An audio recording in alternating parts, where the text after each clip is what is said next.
Hello there and welcome back. So today is October 1st and I'm super excited to get into this month. It's my favorite month of the year and it is also where Halloween takes place. So what better way than to get back into the Halloween franchise by doing the next chapter of my review series of Halloween 2007, the Rob Zombie remake. This movie retells the story of what happened in John Carpenter's 1978 classic, but it has also a lot of original script content created by Rob Zombie for the backstory purposes and trying to get a different feel or a different take on what the movie could be like. Personally, I'm not a big fan of anything Rob Zombie does in this movie. I pretty much only, and when I say pretty much, I mean it's the only thing I do.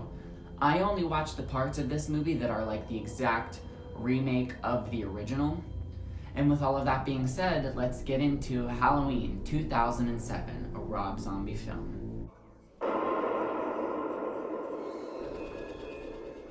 So yes, immediately whenever this movie opens up, I skip. I don't even watch the beginning of it. The first, to me, where this movie starts is the moment Michael's coming home. He walks in the door and he sees his stepdad or his dad or whatever sleeping on the couch, and he doesn't say a word.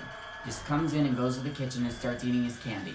And if you really pretend that that's the beginning, what is this? What's going on? How you don't have any of the other backstory that's complete trash. So I literally forget that it exists. I only watch the parts that I watch. And so then he kills his father and then waits for the boyfriend to come downstairs and brains him with the bat, and then goes upstairs and stalks and kills his sister, and then dons for the first time the Michael Myers mask. This one is very violent, and it does look good. I'll give it that, because man, that opening scene, my opening scene, where he's killing his sister in the house, is so amped up, and the way he's just slicing her and she's screaming. I mean, it definitely makes murder look very violent. I mean, the way it is intended to look. So he is outside on the porch when his mom comes home, and then that's when all of like the bodies and the murders start being discovered and stuff. And then that's when I skip again. I don't watch anything where they're inside of the asylum at all. I only watch the 4 minutes of him killing his sister at home, and then I skip until it says 15 years later. And then it, picks up how John Carpenter's movie would. And I think that's about an hour into the film. Now when we get to that part, I like the updated look and feel of Halloween 2007. Although I'm not the biggest fan of the Laurie Strode in this movie, it just seems not like the girl who we were supposed to have an understanding of in the original. And now I understand because he wanted to do something different, and I usually don't fault people for that. But the first time we're introduced to Laurie, she's doing this weird, bagel fucking scene, and it doesn't leave the right taste in my mouth. This doesn't look or feel like the character of Laurie Strode, which is supposed to be the kind of shy, innocent, but still really pretty girl who is, responsible, but still easygoing, and is, just babysitting on Halloween night, doesn't have a bunch of plans, but she still smokes some pot before she goes and babysits. She's not like a stick in the mud. But the version of Laurie that we got in this just seemed not like what I was expecting. Sometimes also, I actually caught myself for the first time cringing at some of the dialogue this time around. And this movie is very hit or miss for me. If we're talking about the full film in full, most of it's a miss. So whenever I talk about how, literally, I promise you, I've said this so many times now, when I watch this movie, I don't watch any original Rob Zombie content in the beginning. The ending that's a little escalated is, that's fun. But literally, just the trashy script, I'm not a fan of. And I do like that they bring Danielle Harris back. I do love the scenery. It's so beautiful whenever they're coming home and walking and stuff. It feels like the Halloween movie. It does look like it could be a very good remake. Now, the parts of this movie that are the strongest for me are when it's down at the very end of the battle, and it's after all of her friends have kind of been knocked off and killed. We see Linda We see Linda get killed in the Myers house, of course, and that's pretty much the same vibe as the original movie. I love that. And I love all of the parts where Michael is going really hard, like where he's a beast, you know? I skipped that horrible rape scene. I don't watch that. If I ever watch the scene where Michael escapes, I'll just Google the theatrical version where he, you know, breaks out of his holding cell, because it's a whole other different breakout scene. So I have a different continuity when it comes to this movie. I pick and choose what exists for me, and it allows me to be able to watch it, so I just let me do it. But specifically, you know, the parts whenever he is breaking out of the prison, he's so violent, and then he stops at that truck side rest stop, and the guy in the bathroom thinks he's all big and bad, and he like pulls out a knife, and he's like, "I'm gonna shank you, motherfucker!" Like, blah. You like, look at me, I'll fuck you up. And Michael, I love it. He doesn't say a word. He's so intimidating. And the actor who plays Michael in this one, he's a big guy, and I feel like that's one of the good things I like about this interpretation of Halloween is how fucking big Michael is. And he just charges the guy into the stall and bangs his wrist off of the side of the metal door like 30 times, literally. It's like a 45-second scene where he's just smashing the guy's wrist off the thing until he drops the knife. And he takes it from him and he stabs the fuck out of him, and then he jacks the fucking jumpsuit that the guy was wearing. And then we've got Michael Myers' iconic outfit. Something else that I like about this version is the kills are amped up, and there's a lot more of them. It makes him seem like a serious threat. 1978's pacing is still perfect for today, but you can tell that it was made in that time. And the 2007 version's pace of killing and level of violence is relevant. It seems not modern in a bad way, but it seems updated. It's, you know, it's good. And seeing the part where Laurie's parents are killed, that is a thing that also is in this version that isn't in the original, that kind of adds to the backstory. And just having that information that Laurie has no one to go back to. She doesn't know that, but we do. No one to go home to, like nothing. So whenever this final finale is happening, and she's running in the streets trying to protect the kids she's babysitting, Lindsay and Tommy,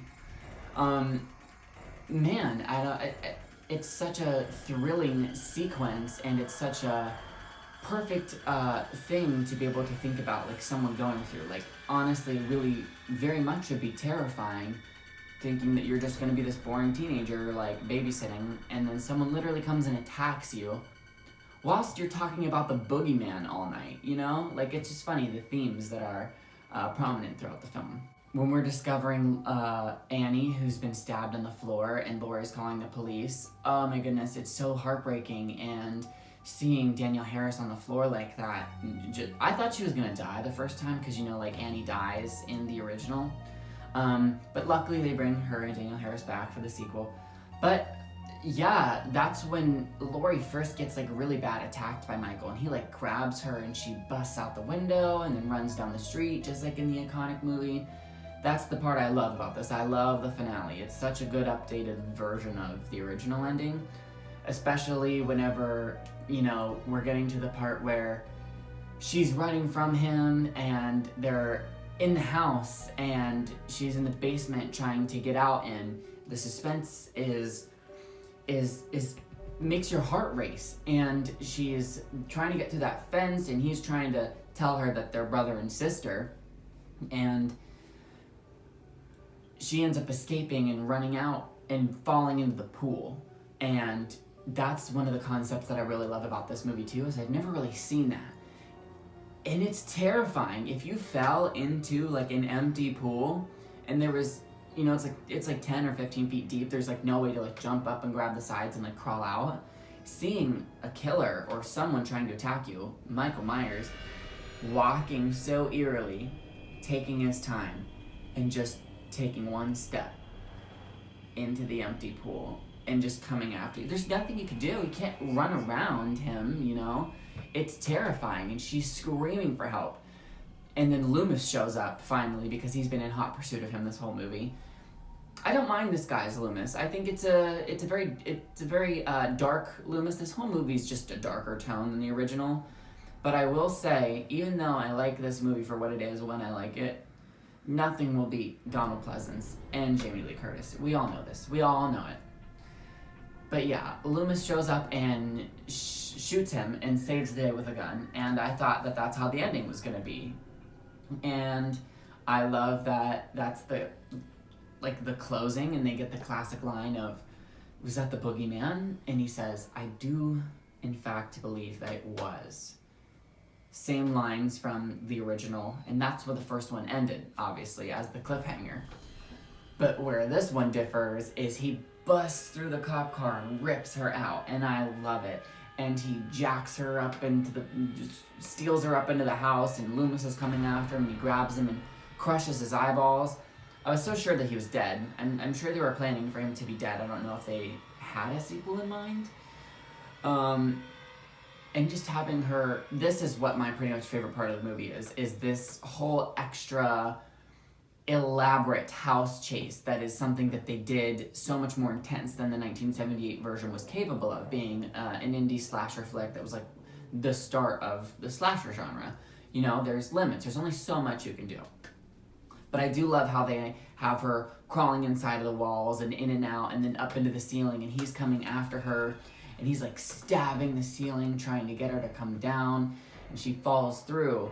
And she takes a beating. Laurie in this movie gets so beaten up. He grabs her and breaks her and, you know, throws her and smashes her. And, you know, she's crawling through all of these things. And by the end, when you see her face and it's all swollen and bloody and she can hardly stand, you know, you can tell this is a fight that she has been through. You know, she is fighting for her life right now.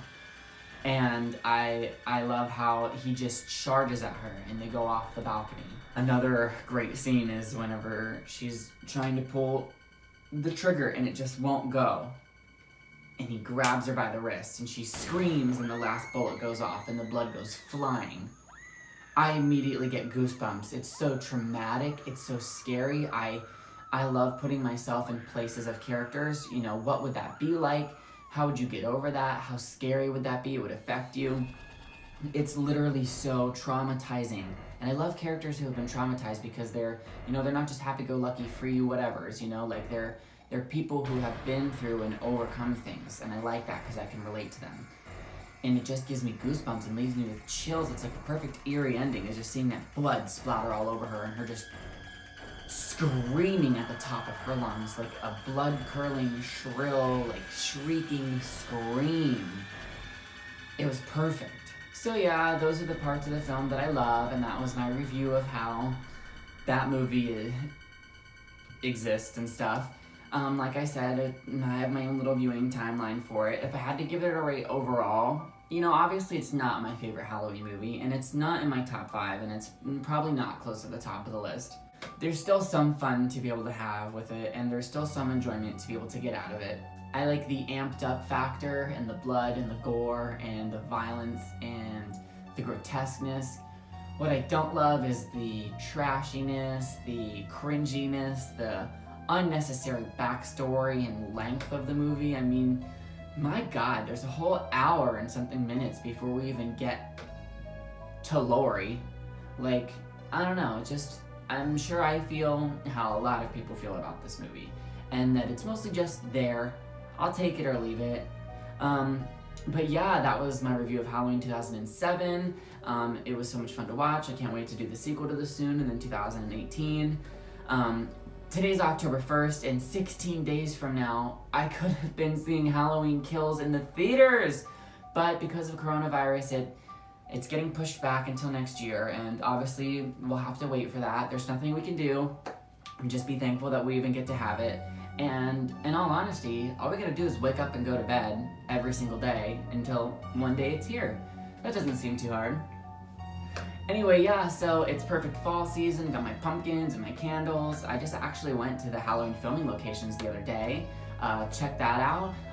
Be sure to let me know what you feel about this movie and Michael Myers and Halloween and, you know, Rob Zombie's remake in general. You know, what are your favorite moments or what do you dislike? Be sure to check out some of my other videos because I've done a bunch of different genres and I plan to do a bunch of different more. And yeah, stick around and be sure to check back whenever I post something new. And look at this cute little dog. He looks like a little bread loaf. I love him so much. He's so cute. But yeah, thanks for watching, and I guess I'll see you next time. All right, bye.